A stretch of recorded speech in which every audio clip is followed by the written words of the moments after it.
নিশিতা গোস্বামী অসমীয়া চলচ্চিত্ৰৰ এগৰাকী জনপ্ৰিয় অভিনেত্ৰী। তেখেতে অসমীয়া চলচ্চিত্ৰ আৰু ভ্ৰাম্যমাণ থিয়েটাৰ উভয়তে অভিনয় কৰি জনপ্ৰিয়তা অৰ্জন কৰিছে। তেখেতে বৰ্তমানলৈ বহুতো অসমীয়া চলচ্চিত্ৰত অভিনয় কৰি দৰ্শকৰ সমাদৰ লাভ কৰিবলৈ সক্ষম হৈছে। অসমৰ বিভিন্ন আলোচনী আদিৰ বেতুপাতত তেখেতৰ চিত্ৰই স্থান লাভ কৰিছে। নিশিতা গোস্বামীয়ে 1982 চনৰ 19 অক্টোবৰত গুৱাহাটীত জন্মগ্ৰহণ কৰে। নিশিতা গোস্বামীৰ মাতৃ হৈছে মলয়া গোস্বামী, যি এগৰাকী জনপ্ৰিয় অভিনেত্ৰী আছিল। পিতৃৰ নাম প্ৰদীপ গোস্বামী। মাতৃৰ পৰাই অনুপ্ৰাণিত হৈ তেখেতে মাত্ৰ 6 বছৰ বয়সতে ৰাতি ফুলা ফুল নামৰ ছবিখনৰ জৰিয়তে অভিনয় জগতত পদাৰ্পণ কৰে।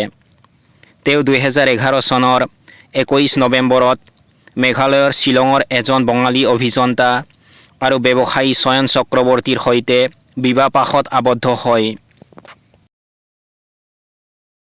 তেওঁ অসমৰ জাগিৰোডৰ কেন্দ্ৰীয় বিদ্যালয়ত স্কুলীয়া শিক্ষা গ্ৰহণ কৰিছিল। তাৰ পিছত তেওঁ গুৱাহাটীৰ সন্দিকৈ ছোৱালী মহাবিদ্যালয়ৰ পৰা কলা শাখাত স্নাতক ডিগ্ৰী লাভ কৰে। নিশিতাই কেৱল অভিনয়তে নিজকে সীমাবদ্ধ নাৰাখিছিল। অভিনয়ৰ ব্যস্ত কেৰিয়াৰৰ মাজতে তেওঁ গুৱাহাটী বিশ্ববিদ্যালয়ৰ পৰা শিক্ষক শিক্ষাৰ স্নাতকোত্তৰ ডিগ্ৰী সম্পূৰ্ণ কৰে। ইয়াৰ উপৰিও তেওঁ অসমৰ আঞ্চলিক সাংবাদিকতা আৰু গণসংযোগ প্ৰতিষ্ঠানৰ পৰা গণসংযোগৰ ডিপ্ল'মা পাঠ্যক্ৰমো কৰিছিল।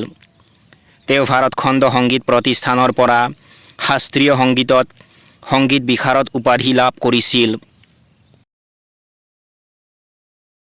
তেখেতে বহুতো সফল অসমীয়া চলচ্চিত্ৰত অভিনয় কৰিছে।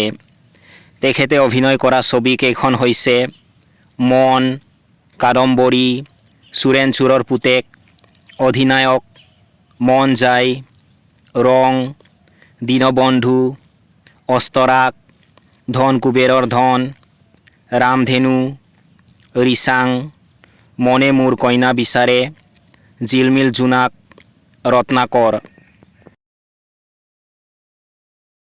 নিশিতা গোস্বামীৰ অভিনয় যাত্ৰা আৰু অসমীয়া চলচ্চিত্ৰলৈ আগবঢ়োৱা অৱদানে তেখেতক অসমীয়া দৰ্শকৰ হৃদয়ত এক সুকীয়া স্থান দিছে।